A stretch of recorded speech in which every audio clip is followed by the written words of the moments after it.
आदरणीय शरद पवार साहब, मेरे मित्र, ज्येष्ठ मित्र आदरणीय सुनील शास्त्री जी, आदरणीय बाळासाहेब थोरात, श्री अनिल अन्ना साहेब शिंदे, श्री दिलीप अन्ना साहेब शिंदे, सभी सम्माननीय अतिथिगण और उपस्थित सभी भाई और बहनों, सबसे पहले मैं क्षमा मांगूंगा कि मुझे आने में देरी हुई। कर्नाटक चीफ मिनिस्टर के साथ एक प्रोग्राम में वीडियो कॉन्फ्रेंस के साथ मैं शरीक हुआ था, जिसमें मुझे आने के लिए थोड़ी देरी हुई, इसलिए क्षमा मांगता हूँ। स्वर्गीय अण्णा साहेब शिंदे जी के बारे में, मैं स्कूल में विद्यार्थी था। 1962 में जब वो हमारे शिरडी लोकसभा क्षेत्र से लोकसभा के सांसद बने थे और बाद में वो कृषि मंत्री भी बने थे। लाल बहादुर शास्त्री जी के प्रधानमंत्री के कार्यकाल में हम जब स्कूल में थे तो हमारी जो वॉर हुई थी, तो विशेष रूप से एक समय खाना खाना, क्योंकि वो ज़माना फूड शॉर्टेज का था और इसलिए महाराष्ट्र में हो, सभी देश में हो, सभी जगह पर हमारा देश फूड सिक्योरिटी के बारे में परिपूर्ण कैसे बने, यही सबका आग्रह भी था, कोशिश भी थी। और महाराष्ट्र में विशेष रूप से प्रगतिशील रूप से उस समय काफ़ी ग्रीन रिवॉल्यूशन के लिए प्रयास किया गया। और ये जो ग्रीन रिवॉल्यूशन है, ग्रीन रिवॉल्यूशन, मिल्क रिवॉल्यूशन और ऑयल सीड रिवॉल्यूशन, ये तीनों रिवॉल्यूशन जो हुए और उसमें फिशिंग के भी क्षेत्र में उनका योगदान था। ये तीन ही रिवॉल्यूशन में उनकी लीडरशिप अग्रेसर थी और उनका कंट्रीब्यूशन आज भी देश याद करता है। आज भी हम लोग डॉक्टर पंजाबराव देशमुख जी को याद करते, जो हमारे पहले कृषि मंत्री थे। स्वर्गीय अण्णा साहेब शिंदे जी को याद करते, क्योंकि फूड सिक्योरिटी के विषय को लेकर जो शुरुआत उन्होंने की थी, जिसके फल आगे बहुत अच्छे मिले। और स्वामीनाथन जी का भी विशेष रूप से कृषि मूल्य, एग्रीकल्चर प्राइस से लेकर जो जो बातें उन्होंने कही और बाद में समय के अनुसार देश ने उसको स्वीकार किया, इसलिए उनको भी याद करते हैं। ये भूतकालीन इतिहास है, पर पास्ट का इतिहास इसलिए महत्वपूर्ण होता है, उस इतिहास में भविष्य की नीतियों को निर्माण किया जाता है और इसलिए उन नीतियों के आधार पर स्वाभाविक रूप से समृद्ध संपन्न देश बनने के लिए हम आगे जा रहे हैं। एक बात जरूरी कि उस समय जिस प्रकार से गेहूँ हो, चावल हो, सभी की हमें बहुत कमी थी और इसलिए जो रिसर्च हुआ, रिवोल्यूशन हुआ, वो जेनेटिक साइंस काफ़ी डेवलप हुआ है। और ऐसा करने के बाद थोड़ा सिंचाई के क्षेत्र में भी काफ़ी काम हुआ है, पर और भी बहुत ज़्यादा काम करना है। मैं वाटर रिसोर्सेस मिनिस्टर था, तब वो मैंने बहुत कोशिश की कि 48 प्रोजेक्ट रिवर कनेक्टिविटी के तैयार किए और 18 DPR तैयार किए थे। और मेरे मन में तो एक किसान के नाते ऐसा लगता है कि पानी यही सबसे बड़ी समस्या है।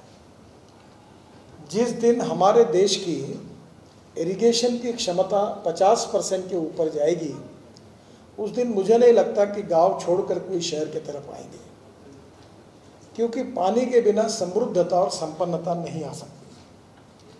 हमारे विदर्भ क्षेत्र में विशेष रूप से फार्मर सुसाइड्स होते हैं। 10,000 से ज़्यादा किसानों ने आत्महत्या की। अभी एक 15-20 दिन पहले, महीने भर पहले मैं अकोला गया था और मैंने एक स्कीम निकाली कि ये रोड का काम करने के लिए एग्रीगेट लगता है, तो उसी एग्रीगेट के लिए जो नदी है, नाले हैं, उनका खोलीकरण, रुंदीकरण करना, लेक की मिट्टी निकालना और उसके साथ साथ दौड़ने वाले पानी को चलने के लिए लगाओ, चलने वाले पानी को रुकने के लिए लगाओ, रुके हुए पानी को ज़मीन को पीने के लिए लगाओ। गांव का पानी गांव में, घर का पानी घर में, खेत का पानी खेत में। ये छोटे से प्रिंसिपल पर जब अकोला में परसों मैं गया था, तो मुझे इतनी खुशी हुई कि मैंने पंजाबराव कृषि विद्यापीठ के पास 10,000 एकड़ ज़मीन है। उसमें से 450 एकड़ ज़मीन केवल इरिगेटेड थी और मैंने फ्री ऑफ चार्ज मेरे डिपार्टमेंट से 36 तालाब बना के दिए। और 36 तालाब बनाने के बाद आज मुझे, वैसे हमने बुल्ढाना में भी बना कि बुल्ढाना, अकोला, यवतमाल, वाशिम और अमरावती, ये सबसे ज़्यादा सुसाइड्स होते हैं। और इसलिए तालाब बनाने के बाद जो वाइस चांसलर है वहाँ के, उन्होंने रिपोर्ट दिया और अभी मुझे फ़ोटो भेजे। उसके बाद उनकी 10,000 में से 9,500 एकड़ ज़मीन पानी के नीचे आई और वहाँ के 32,000 कुएँ रिचार्ज हुए। और बाजू में जो क्षेत्र था, पीकेवी की जगह जहाँ थी, जिस गांव में किसानों ने आत्महत्या की थी, वहाँ नींबू के बगीचे लगे और वहाँ का नींबू एक्सपोर्ट होने लगा और गांव की तस्वीर बदल गई। तो पानी उसी समय हमारी समस्या थी और आज हमारे देश में बहुत लोग बोलते पाणी पाणी मराठीत पाणी जपून वापरा। मी म्हटलं काही जपून वापरायची गरज नाही, पाणी भरपूर वापरा। पानी की कमी नहीं है, पानी के नियोजन की कमी है। मुझे एक अवसर मिला कि पोलावरम नाम का एक बहुत बड़ा डैम बन रहा आंध्र प्रदेश में, करीब 60,000 करोड़ का है। और वो जो पोलावरम बनेगा उससे आंध्र में बहुत पानी मिलेगा। पर वो डैम बनने के बाद में भी गोदावरी का 1300 टीएमसी पानी ये समुद्र में जा रहा है। तो उस समय एक योजना तैयार हुई थी, आगे कभी बहुत कठिन है वैसे, ऊपर हो सकती है।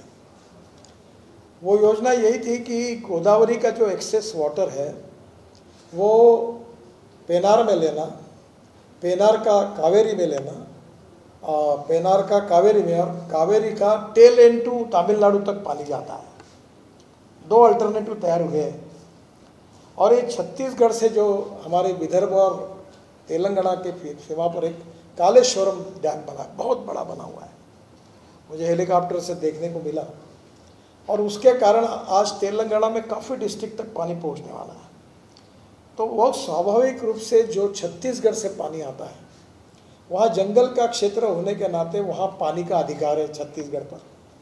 तो ये कॉम्प्लिकेशन ऐसे कानून बने हुए हैं कि जिसके कारण राज्यों में पानी समुद्र में गया तो चलता है, देश के बाहर गया तो चलता है, पर कॉम्प्रोमाइज़ करने के लिए कोई तैयार नहीं। और इसलिए ये जो ग्रीन रिवॉल्यूशन उस समय हुआ, उसको आगे ले जाने में पानी एक बहुत बड़ी समस्या है। पंजाब, हरियाणा, उत्तराखंड, हिमाचल, राजस्थान और अनेक राज्यों के झगड़े थे। मैं कन्विंस करता था पर कोई फल नहीं मिलता था। तो उस समय सतपाल मलिक साहब गवर्नर थे कश्मीर के, और पंजाब में हमारे कांग्रेस की मुख्यमंत्री थे। तो मैंने तय किया कि ये मामला ऐसे नहीं होगा। तो मैंने सब मुख्यमंत्री को यही नज़दीक में मेरा कार्यालय था, मीटिंग को बुलाता था और मैं बोलता था तुम निर्णय करो। चीफ सेक्रेटरी और बैठ के निर्णय होते थे, झगड़े होते थे। तो मैंने कहा तुम झगड़ा करते रहो, मैंने दरवाज़ा बंद कर दिया। अब तुम जब तक निर्णय नहीं करोगे मैं दरवाज़ा खोलूँगा नहीं और तुम जा नहीं पाओगे। तो 1970 से करीब 28 झगड़े थे, 17 झगड़े का मैंने समाधान ढूंढा। अभी भी मुझे आश्चर्य लगता है कि पंजाब हरियाणा में पानी के विषय पर कोई नेता बात भी नहीं करता, इतना सेंसिटिव इशू है। पर जब 47 के बाद देश को, हमें भारत और पाकिस्तान का बंटवारा हुआ, तो 3 नदी हमको मिली, 3 नदी उनको मिली। तो मेरे ध्यान में ला के दिया कि हमारे अधिकार का 3 नदियों का पानी पाकिस्तान जा रहा है। तो मैंने कहा ये पाकिस्तान जो अधिकार का है, जो हमारे करार में, वो हम लोग डाइवर्ट करें। और उस समय बादल साहब का क्षेत्र जो है, वहाँ इंदिरा कैनाल आता है, वो पूरा फूटा हुआ था। तो उसको 2200 करोड़ रुपए देके कंक्रीटीकरण किया, तो राजस्थान के 7 जिलों को पानी मिला। और जब ये निर्णय हुआ कि मैंने तय किया कि ये करो, तो पाकिस्तान में रिएक्शन आई कि मेरे पुतले फूके गए। तो मैंने उनको कहा भी ये तो लीगल है, जो एग्रीमेंट हुआ था उसी में लिखा हुआ है। और वो पानी अगर आता है तो हरियाणा और पंजाब को तो पानी की ज़रूरत ही नहीं, उल्टा वो पानी यमुना में डालकर और राजस्थान के कोने तक ले जा सकते हैं। तो पहली बात तो देश में पानी की कमी नहीं। अभी हमारे यहाँ महाराष्ट्र में सह्याद्री पर आने वाला पूरा पानी, जैसे केन बेतवा का अभी river connect one taking water from one basin to another,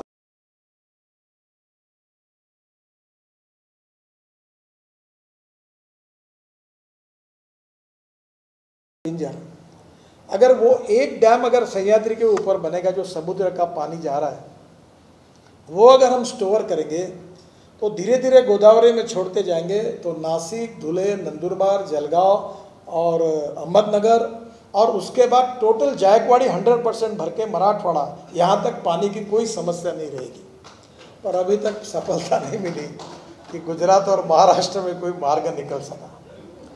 तो पहली बात तो एक है कि ग्रीन रिवॉल्यूशन, इसका सबसे इम्पोर्टेंट संबंध पानी से है। और पानी का संबंध जो है समुद्र में जाने वाला पानी रोकने का, अभी तो इतनी अच्छी आइडिया डेवलप हुई है कि एक प्रोजेक्ट जो है कि बाढ़ का पानी जो होता है उसको बाय ग्रेडियंट वन बेसिन से दूसरे बेसिन को डाइवर्ट करना, इसके भी ऊपर अध्ययन हुआ है। और इसलिए बाढ़ के कारण नुकसान होता है। हमारे यहाँ बिहार और यूपी में बाढ़ की बर्बादी होने का कारण नदियाँ निकलती है नेपाल से, और नेपाल में अगर हम डैम बनाते हैं तो उसकी कैपेसिटी है 6000 मेगावाट पावर की, और नेपाल को अभी लोड शेडिंग चलता है। तो नेपाल के राजदूत को मैंने एक प्रपोजल अनऑफिशियली दिया कि नेपाल को जितनी बिजली लगती है 2800 मेगावाट वो फ्री ऑफ चार्ज ले लो और ये एक डैम बना दो।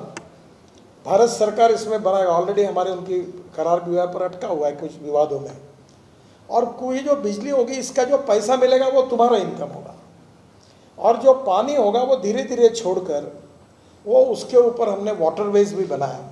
गंडक से कनेक्टिविटी है, गंगा से, मैं अनाय से उस समय शिपिंग मंत्री था, तो अब गंडक के वहाँ नेपाल की शुरुआत में हल्दिया से डायरेक्ट अभी गंगा का वाटरवेज बन गया। तो डायरेक्ट पानी पे अगर आपका ट्रांसपोर्ट भी चालू हो जाएगा तो लॉजिस्टिक कॉस्ट रोड के लिए जाने के लिए 10 रुपये लगता है, रेलवे को 6 रुपये और पानी में 1 रुपये, तो आपका पूरा लॉजिस्टिक का भी फायदा होगा। तो आप इसको अनुमति दो, पर हो नहीं पाया। वो अनुमति देते तो फॉरेस्ट इन्वायरमेंट वाले करते, वो नहीं करने देते हैं। वो देते हैं तो कोई जज स्टे दे देता है, और इसी में 1970 से पानी के विवादों में हम अटके हुए हैं। और इसलिए स्वाभाविक रूप से जो अन्ना साहब शिंदे जी ने ग्रीन रिवॉल्यूशन लाया है उसमें पानी के बारे में कम से कम इन समस्याओं का समाधान हम अगर सुलझाएंगे तो मुझे नहीं लगता कि हम इसमें काफ़ी आगे निकल सकते हैं। और इसमें पानी का उपयोग ड्रिप इरिगेशन के द्वारा करेंगे तो और इरिगेशन बढ़ेगा, जो समृद्धता और संपन्नता नासिक में, अहमदनगर में, पुणे में और विशेष कोल्हापुर जिले में हुई है प्रोडक्टिविटी में, कि because of drip irrigation production 2.5 गुना बढ़ा है। तो मुझे लगता है कि पानी यही हमारी ग्रीन रिवॉल्यूशन की सबसे इम्पोर्टेंट चीज़ है।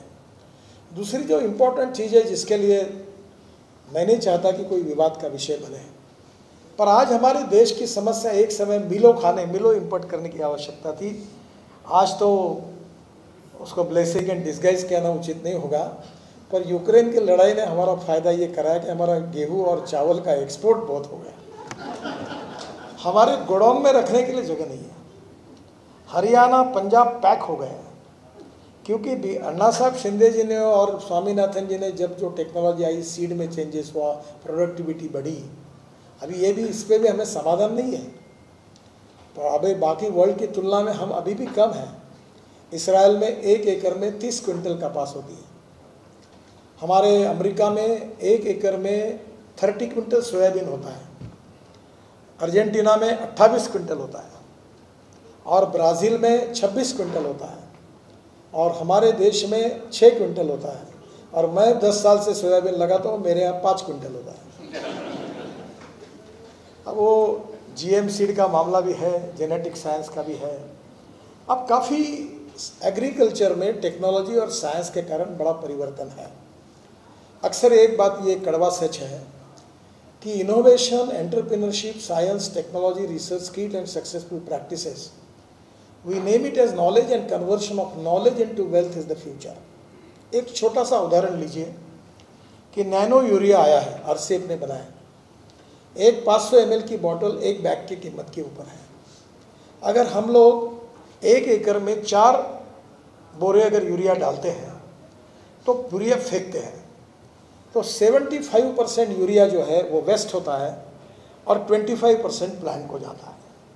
अभी ड्रोन आए, पवार साहब को और मुझे जब राहुरी एग्रीकल्चर यूनिवर्सिटी डिलीट दी थी तो उन्होंने ड्रोन बनाना शुरू किया, तो मैं उनके कार्यक्रम वहाँ गया था। मैंने अभी हमारे यहाँ भी काफ़ी ड्रोन का उपयोग किया। तो ये जो नैनो यूरिया है, इसको अगर ड्रोन से स्प्रे करते हैं तो 75% प्लांट को जाता है और 25% वेस्ट होता है। तो 4 बोरे यूरिया के बजाय 2 बोरे यूरिया में काम होता है, यानी 2 बॉटल में काम होता है। तो आप समझिए, to save money is to earn money. तो एक्सपेंडिचर कॉस्ट टेक्नोलॉजी के कारण कम होती है। तो जब मैंने ये जो ड्रोन देखे तो वो लिथियम आयन पे थे, तो मैंने कहा ये नहीं होना, मुझे फ्लेक्स इंजन पे चाहिए। मैं ट्रांसपोर्ट मंत्री हूँ, इसलिए ऑटोमोबाइल इंडस्ट्री मेरे पास ही है। तो मैंने कहा ये फ्लेक्स इंजन करो। फिर वो काम को लगे। फिर फ्लेक्स इंजन का ड्रोन 3 लाख में मिलता है और लिथियम आयन बैटरी वाला ड्रोन 7 लाख 8 लाख में मिलता है। और इथेनॉल ग्रीन फ्यूल किसानों ने तैयार की हुई है। और उसके ऊपर अगर ड्रोन का स्प्रेइंग होगा तो मैकेनिकल स्प्रेयर्स जो है उसकी तुलना में इससे काफ़ी कॉस्ट सेविंग है और इम्पैक्ट ज़्यादा है। और इसलिए टेक्नोलॉजी एंड साइंस इसका इम्पोर्टेंस बहुत ज़्यादा है। मुझे बहुत खुशी है कि महाराष्ट्र में काफ़ी अच्छे किसान प्रगति करते हैं। अभी नासिक के किसान ने स्पेन से 10 ऑरेंज के पेड़ लाए और रूफटॉप लगाकर वो उसका, हमारे यहाँ नागपुर में ऑरेंज इंस्टीट्यूट है, रिसर्च इंस्टीट्यूट है, और वो ऑरेंज के पेड़ तैयार करते हैं। उनकी क्षमता नहीं है कि वो दे नहीं पाते, वेटिंग लिस्ट लगती, लोग हमारे पास आते हैं। तो मैंने उनको एक बार समझा कि तुम एक काम करो, रूफटॉप तुम दो और तुम 100 नर्सरी को सर्टिफाई करो और उनको बोलो और उनको कंट्रोल करो और तुम लोगों को दो ये प्लांट। बोले हमारे पॉलिसी में नहीं बैठता। मैंने बोला तुम्हारे पॉलिसी में कौन नहीं बैठता, सरकार कौन है? बोले आप है। तो मैं बता रहा हूँ ना, तो पॉलिसी में बैठता है। अभी इस समय हमने 80 नर्सरी को जॉइंट वेंचर किया और अच्छे संतरे की, मौसम्बी की और नींबू की कलम जो है उसके लिए अभी ये हमारे वरुण मोर्शी के सांसद बैठे। तो वहाँ के नर्सरी को मैंने इनको बोला कर कहा कि सबको लाओ और इनका technical joint venture orange research institute के साथ करो और रूट स्टॉक सुधारो, और वो सुधरेगा तो प्रोडक्टिविटी बढ़ेगी। अब ऐसा रूट स्टॉक आया है कि जिसके ऊपर कभी कोई डिसीज ही नहीं आ सकता। तो साइंस एंड टेक्नोलॉजी का उपयोग बड़े प्रमाण पर, अभी पवार साहब को पता है कि हमारी ग्रेप्स में नई नई क्वालिटी नहीं आती। अब लोगों ने अभी ग्रेप में वो जो सह्याद्री फार्म है, उन्होंने 1500 करोड़ रुपए के ग्रेप एक्सपोर्ट किए। अब वर्ल्ड के मार्केट में, यूरोपियन मार्केट में, जो आज कहीं भी आप जाइए, किसी भी बड़े घर की 5 स्टार होटल के शादी में जाइए और खाना खाने के बाद फ्रूट्स खाने के लिए जाइए, कोई फ्रूट इंडिया का नहीं होता, सब जगह पर इंपोर्टेड फ्रूट्स हैं। इसका कारण ये है कि सरकारी एजेंसी को, मैं तो बहुत पीछे पड़ते रहता हूँ उनको, कि भाई खुद को नहीं आया, खुद के पास नहीं है तो मैं भी नहीं करूँगा और तुम्हें भी नहीं करने दूंगा, ऐसी नीति बनी है। तो आप कम से कम इंटरनेशनली जो सक्सेसफुल टेक्नोलॉजी उसके साथ जॉइंट वेंचर करो।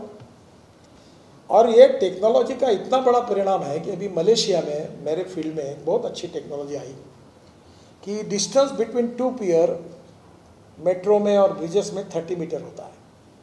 तो उन्होंने रिसर्च किया कि ये 120 मीटर होगा, बीच वाले 3 पियर निकाल दिए। तो फिर मैंने मुंबई IIT के इंचार्ज थे रवि सिन्हा, उनके इसमें मलेशिया और सिंगापुर भेजा, तो भी हमारे सरकार में मानने के लिए तैयार है। फिर वो सिंगापुर ने स्टैंडर्ड्स बनाए, अभी हमने उसको पॉपुलर किया और चालू किया। अब इतना अच्छा हुआ है कि जो कॉस्ट है वो 40% बच गई। मैं माजोली आइलैंड करके है ब्रह्मपुत्रा में, और सोनवाल जी की कॉन्स्टिट्यूंसी, वहाँ ब्रिज बना रहा हूँ। मैं चुनाव प्रचार के लिए गया उनके पास, तो मैं हेलीकॉप्टर में बैठा था, तो मुझे बहुत, वो ब्रह्मपुत्रा यानी समुद्र ही है, वो मेरा पैर दबा दबा के बोलते घोषणा करो ब्रिज की। घोषणा करूँगा, पागल हो गए क्या, ये इतना बड़ा कहाँ ब्रिज बनेगा? बोले तुमने मुझे पार्टी में लाया, मैं मुख्यमंत्री बनाऊँ, तुम चाहते हो मैं चुनाव हारूँ? उसने मुझे इमोशनल ब्लैकमेलिंग किया और फिर मैं जाते जाते मैंने घोषणा कर दी कि मैं ब्रिज बनाऊँगा। मुझे बोला 700-800 करोड़ लगेंगे। वापस आया तो हमारे डिपार्टमेंट ने मुझे बताया कि 6000 करोड़ लगेंगे। तो मैंने बोला भाई तो कभी आश्वासन देता ना, और दिए हुए कभी मैंने नहीं किया, ऐसा होता नहीं। तो मैं बड़ा आश्वस्त हो गया, खूब पीछे पड़ा। तो उतने में टेक्नोलॉजी आई और फिर मैंने कहा ये टेक्नोलॉजी में लाओ। आपको आश्चर्य होगा, 6000 करोड़ का ब्रिज 680 करोड़ में हुआ। और वो अभी यूपी ब्रिज कारपोरेशन कर रही है। तो एग्रीकल्चर में टेक्नोलॉजी बहुत आवश्यक है, उससे हमारा एग्रीकल्चर एक्सपोर्ट बढ़ेगा, वैल्यू एडिशन होगा। और इसमें से आज अन्ना साहब जब थे, लाल बहादुर शास्त्री जी थे, वो सही थे, क्योंकि देश में फूड की सिक्योरिटी की हमें आवश्यकता थी। आज सरप्लस हमारा प्रॉब्लम है, corn surplus, wheat surplus, rice surplus, sugar surplus. मैं तो शुगर वालों को अक्सर बोलता हूँ, मुझे एक दिन अजीत दादा कह रहे थे कि मैंने ऐसा कहा कि तुम अगर इथेनॉल नहीं बनाओगे तो जैसे किसान आत्महत्या कर रहे वैसे शुगर फैक्ट्री वाले आत्महत्या करेंगे। तो बोले आप लोग डर गए। मतलब ये बिल्कुल सही बात है, क्योंकि मैं भी गलती कर चुका हूँ। मैं भी 3 चीनी मिलें चलाता हूँ, और ये तो अच्छे जगह पर है, मैं विदर्भ में हूँ। तो मैंने एक बार कहा कि जो पिछले जन्म में पाप करता है वो 2 काम में करता है, एक तो शुगर का मिल डालता है, नहीं तो अखबार शुरू करता है। क्योंकि इतना कठिन शुगर का सब इकोनॉमिक्स था। अब इसलिए अन्नदाता तो अन्ना साहब ने, स्वामीनाथन जी ने हमें बना दिया, ग्रीन रिवॉल्यूशन हो गया। पर अब देश में 340 लाख टन शुगर का पिछले साल प्रोडक्शन हुआ, और अभी पुराना स्टॉक था 80 लाख टन का, और हमारे देश की रिक्वायरमेंट है 280 लाख टन। बड़े मुश्किल से ब्राज़ील में पेट्रोलियम प्रोडक्ट्स बनने के कारण, ड्रॉट के कारण हमारा नसीब खुल गया, और इसलिए सब शुगर इंडस्ट्री वाले बाड़ा साहब थोड़ा फंस रहे। अगर ब्राज़ील में ड्रॉट नहीं पड़ता तो ये इस बार किसान इनके घर के खिलाफ आंदोलन करते, पैसे दो करके, ये दे नहीं पाए। आज हमारी शुगर एक्सपोर्ट हो गई, स्टॉक थोड़ा कम हो गया, और इसलिए कॉर्न सरप्लस, एमएसपी नहीं दे पा रहे, राइस सरप्लस, व्हीट सरप्लस, केवल शॉर्टेज है एडिबल ऑयल सीड, और उसमें हम 1.5 लाख करोड़ रुपए का एडिबल ऑयल इंपोर्ट कर रहे हैं। और ग्लोबल इसमें इकोनॉमी में अब कोई भी पार्टी की सरकार आए, अब एग्रीकल्चर प्रोड्यूस के भाव तय करना सरकार के हाथ में रहा नहीं है। अगर बांग्लादेश में कॉटन में ज़्यादा डिमांड बढ़ी तो कॉटन को भाव मिल रहा है, और वो ख़त्म हो गई तो कॉटन डाउन हो जाएगा। तो इसलिए ग्लोबल इकोनॉमी को ध्यान में लेकर क्रॉप पैटर्न को बदलना होगा और वैल्यू एडिशन करना होगा। और मैं जिस बात की वकालत करता हूँ, एक तो अधिक रूप से मैं ट्रांसपोर्ट मंत्री हूँ, तो मैं कहता हूँ कि इस देश का किसान अन्नदाता बन गया, अब ऊर्जादाता बनना चाहिए। और ऊर्जादाता बनने में इथेनॉल तो पहला है ही, और इथेनॉल अभी ऐसी चीज़ है, थोड़ा कोई भी out of box idea implement करने में सरकार में तो अड़चनें आती है। ये जो फ्लेक्स इंजन है, ये कनाडा में, ब्राज़ील में और यूएसए में है। फ्लेक्स इंजन का मतलब ये है कि 100% पेट्रोल और 100% बायो इथेनॉल, और बायो इथेनॉल की कैलोरिक वैल्यू कम है और पेट्रोल की ज़्यादा है। तो पेट्रोल का एवरेज ज़्यादा, इथेनॉल का कम है। पर अभी रशिया में कुछ साइंटिस्ट ने एक एक्सपेरिमेंट किया, और वो एक्सपेरिमेंट ये किया कि उन्होंने कैलोरिक वैल्यू ऑफ इथेनॉल ये पेट्रोल के बराबर पहुंचाई।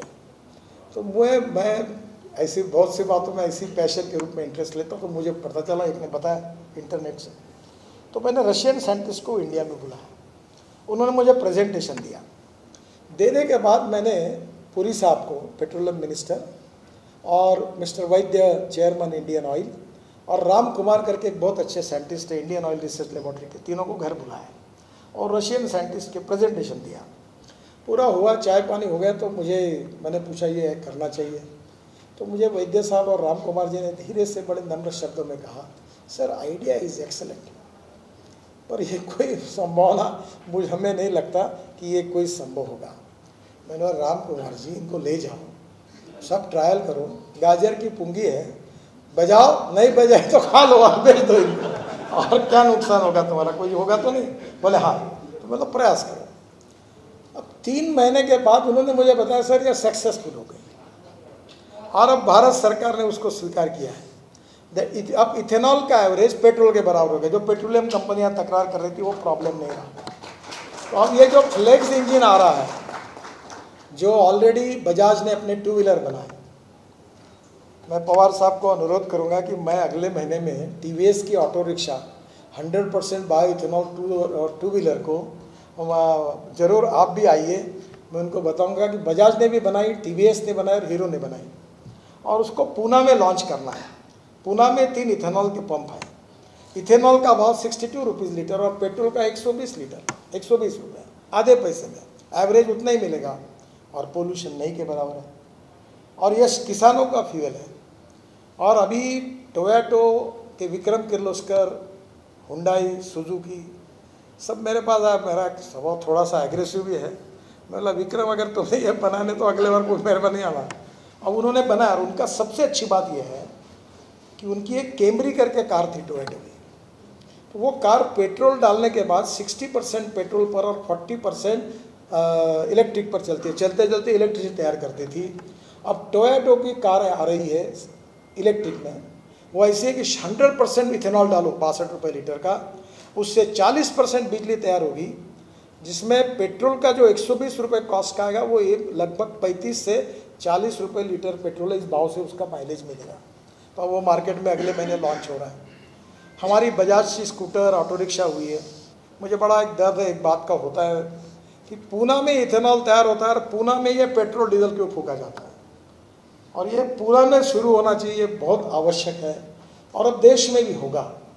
ये प्रूवन हो गया, इसके स्टैंडर्ड्स भी निश्चित हो गए। अब इथेनॉल की इकोनॉमी जो है वो 450 करोड़ लीटर इथेनॉल हमको मिलता है। अब 450 करोड़ में हम हद दब लगाने के बाद भी 10% भी नहीं हुए। अगर 20% पेट्रोल में डालेंगे तो हमको 1000 करोड़ लीटर चाहिए। अब और एक अच्छी बात हुई, मैं वो किर्लोस्कर जी के पीछे लगा कि जनरेटर इथेनॉल पे बनाओ, जब भी मिलते थे मतलब बनाओ। अभी उन्होंने मुझे इथेनॉल का जनरेटर ला के दिया, मेरे घर पर ही ला के दिया। 100% बायो इथेनॉल पर जनरेटर है। अब हमारे जो IT टावर है वो 4000 करोड़ लीटर डीजल फूकते और पोल्यूशन करते और जो इम्पोर्टेड है। ये पूरे अगर इथेनॉल पर कन्वर्ट हो गए तो वो 4 कंपनी और IT मंत्री को मैंने अपने घर बुलाया और मैंने कहा इनको 1 साल में मैंडेटरी कर दूँ 100% इथेनॉल पर। अब कंपनी भी कर रही है, अपना JCB है। इनको मैंने कहा कि तुम CNG पर जाओ। नहीं ऐसा नहीं वैसा नहीं। मैंने बोला आना नहीं मेरे, तुम क्या करोगे ना। और JCB ने बनाया, मैंने लॉन्च किया। उनको 1000 JCB का रशिया में ऑर्डर मिला। वो 50% बायो CNG पर चलता है और बाकी डीजल पे चलता है। अब मैं कंस्ट्रक्शन इक्विपमेंट मशीनरी जो है उसका 88% राइज है, जो हमारे कारण है। मैं रोड बनाता हूँ इसलिए उनकी मशीनरी है। मैंने सबको कहा ये इथेनॉल, LNG, CNG, बायोडीजल और हाइड्रोजन और इलेक्ट्रिक, इस पे आओ, नहीं तो मैं तुम्हारे को ये सब मशीनरी फंसने को मैं दूसरे लाऊंगा, दूसरे को प्रायोरिटी दूँगा। आपको ताज्जुब होगा कि आज ही मैं कार्यक्रम में आने के पहले अशोक लेलैंड ने मुझे इन्विटेशन दिया है कि double decker electric bus Mumbai में चालू करनी है। आपका 150 बसेस आप मुझे समय दीजिए।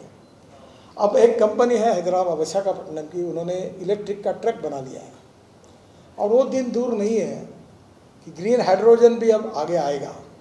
और इसलिए अन्नदाता नहीं ऊर्जादाता बनो, सिंपल इसमें। और मैं अब किसानों को कहता हूँ कि आपके यहाँ कुआं है, 5 हॉर्स पावर का पंप है, वो सोलर पे लगाओ, पंप से पानी निकालो।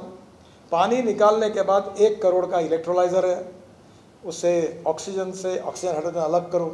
हाइड्रोजन निकलेगा, उसके लिए जनरेटर लगेगा, वो इथेनॉल का होगा। उसको कंप्रेस करो 500 बार पर और ट्रक में भर दो, बस में भर दो, कार में भर दो। मेरे पास गाड़ी है। अब मेरे भाई एक बार मैं खाना खा रहा तो मैंने कहा था मेरा कभी वीडियो आते तो पत्नी ने भी देखा, तो उसने कहा वो MSc है वो, तो उसने कहा तुम कुछ भी बात करते हो। बोला क्या हुआ, पानी से हाइड्रोजन निकलेगा, हाइड्रोजन से गाड़ियाँ चलेगी। अब मेरा ही विश्वास नहीं बैठता तो जनता का कैसे बैठेगा। तो मैंने उसी समय विक्रम किर्लोस्कर को फ़ोन किया, अब मुझे वो हाइड्रोजन पे चलने वाली गाड़ी दो। आज मेरे पास है, तो मैं पार्लियामेंट लेके गया, दिखाया देखो ये हाइड्रोजन पे चलती है। क्योंकि लोगों का विश्वास इन सब बातें न होने के कारण है। उसका नाम है मिराई। Mirae means future. और अभी ग्रीन हाइड्रोजन में 3 है। एक ब्लैक हाइड्रोजन जो कोयले से बनता है, दूसरा हाइड्रोजन है ब्राउन हाइड्रोजन, ने ब्लैक हाइड्रोजन कोयले से, ब्राउन हाइड्रोजन पेट्रोलियम से, और ग्रीन हाइड्रोजन पानी से बनता है। अब जो सबसे बड़ा चैलेंज है कि by using biotechnology we can generate biomass and by generating biomass we can make green hydrogen। अब आपको ताज्जुब होगा कि पानीपत में मैं ऐसे इनिशिएटिव में पीछे लगा, इंडियन ऑयल ने एक फैक्ट्री डाली और राइस स्ट्रॉ जिसको दिल्ली वाले परली बोलते हैं, जिसकी जलने से यहाँ पोल्यूशन हो रहा है, वो अभी फैक्ट्री यहाँ पानीपत में है। वो 1 लाख टन उससे इथेनॉल बना रही है और रोज़ 150 टन बायोमिट्यूमिन बना रही है। अब हमारे देश में 75 लाख टन बायोमिट्यूमिन लगता है, 50 लाख टन देश में तैयार होता है और 25 लाख टन हम इंपोर्ट करते हैं। तो हमारा किसान बिट्यूमिन क्यों नहीं बनाए? ये परली को 2000 टन में क्यों ना बेचे? अभी नेपियर ग्रास वो बायोडाइजेस्टर में डालकर मिथेन तैयार करके उससे CNG LNG बना सकते हैं, उससे ग्रीन हाइड्रोजन बना सकते हैं। अभी बाम्बू से इथेनॉल आसाम में बन गया। जो कर्नाटक का भीमा बाम्बू है वो 2 साल के बाद 1 एकड़ में 200 टन आता है और 5000 रुपये का भाव मिला तो हिसाब लो 10 लाख रुपये। तो क्यों गेहूँ चावल लगाना? 5 क्विंटल सोयाबीन हुआ है, तो इकोनॉमिक्स का है। तो मुझे आज लगता है कि ऊर्जा के क्षेत्र में अगर हम जाएंगे और गेहूँ चावल के साथ साथ वो तो करेंगे ही, वो करना चाहिए, वो नहीं करना चाहिए ऐसा मैं नहीं कहूँगा, फ्रूट वेजिटेबल वो भी करें, और उसके साथ हम एनर्जी सेक्टर के तरफ जाएंगे। अभी एक ब्राज़ील से इथेनॉल से बायो प्लास्टिक तैयार हुआ, उसका एक कंटेनर लाया। ये जो आपका प्लास्टिक है, ये जो बैग है, बिस्लरी की बोतल है, वो भी उसी से वही बनती है, तो किसान का प्लास्टिक है, बायो प्लास्टिक। और ये अगर फेंक दिया तो ये 30 दिन के अंदर बायोडिग्रेडेबल है। ये पेट्रोलियम प्लास्टिक बायोडिग्रेडेबल है, तो प्लास्टिक भी बन सकता है। तो साइंस एंड टेक्नोलॉजी का उपयोग करके ये जो नया रिवोल्यूशन है, उसमें अन्ना साहब ने जिस प्रोसेस से शुरू किया है, उसमें अभी एग्रीकल्चर हमारे GDP में 812% एग्रीकल्चर एंड एलाइड इंडस्ट्री का कंट्रीब्यूशन है। 22 से 24 मैन्युफैक्चरिंग का है और 52 से 54 सर्विस सेक्टर का है। और अगर देश में गाँवों को समृद्ध संपन्न करना है और माइग्रेशन रोकना है तो ये ग्रोथ रेट 20% करना पड़ेगा। और 20% अगर करना होगा तो पर कैपिटा इनकम, GDP वहाँ का, ये रूरल, एग्रीकल्चर, ट्राइबल और 124 एस्पिरेंट डिस्ट्रिक्ट जो सोशली, इकोनॉमिकली, एजुकेशनली बैकवर्ड है, उसकी इकोनॉमी को diversification of agriculture towards energy and power sector by using appropriate technology, यही उपाय है।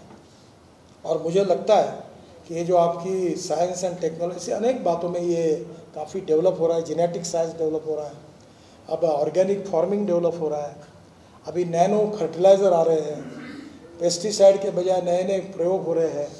एग्रीकल्चर एक्सपोर्ट हमारे देश का बहुत बड़ा है और वर्ल्ड में अभी एग्रीकल्चर एक्सपोर्ट में भी हमें बहुत बड़ी संभावना है और उससे ही किसान हमारे समृद्ध संपन्न बन सकते हैं। और इसीलिए जो बात मैंने शुरुआत में कही थी कि innovation, entrepreneurship, science, technology, research, skill and successful practices, we name it as knowledge and conversion of knowledge into wealth is the future. उसमें एग्रीकल्चर में वही है कि वही साइंस, टेक्नोलॉजी, रिसर्च एग्रीकल्चर में लाकर वैल्यू एडिशन करके एग्रीकल्चर एक्सपोर्ट को बढ़ाकर एग्रीकल्चर ग्रोथ रेट को 20% से ऊपर GDP कंट्रीब्यूशन में ले जाना और उसके लिए डिजिटल टेक्नोलॉजी, IT, ये सब बातों का उपयोग करके गाँवों को समृद्ध संपन्न बनाना, that is the future for the country. और सक्सेसफुल प्रैक्टिसेस और कमेटी अपॉइंट करने के बाद मुझे कहा कि तुम काम करो। 3-4 महीने नाबार्ड के चेयरमैन थे, ये थे, मैंने बहुत अध्ययन करके वो कमेटी बनाकर रिपोर्ट मैंने दिया और उसका नाम प्रधानमंत्री ग्राम सड़क योजना रखा और रिपोर्ट वाजपेयी जी को दिया।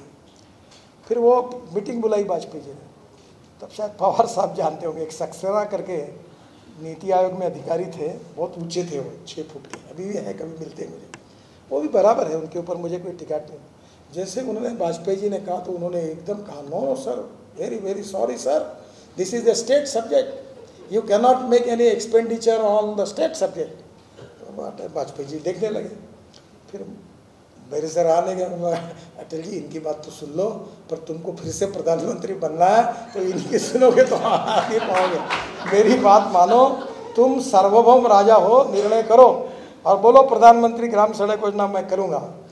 बोले ऐसा? तो बाकी लोगों ने भी सपोर्ट किया। अटल जी ने कहा और 15 दिन के बाद लाल किले पर डॉक्टर अब्दुल कलाम साहब ने प्रधानमंत्री ग्राम सड़क योजना जाहिर की और पहली बार देश के इतिहास में 6.5 लाख गाँवों में से आज तक 4.5 लाख गांव मजबूत रोड से जोड़े गए। हमारे कमेटी का रिपोर्ट था कि ये गांव जोड़े जाएंगे तो देश के जीडीपी में 1,10,000 करोड़ का कंट्रीब्यूशन होगा। ये उस समय की बात कर रहा हूँ मैं, 2004 या 3 की।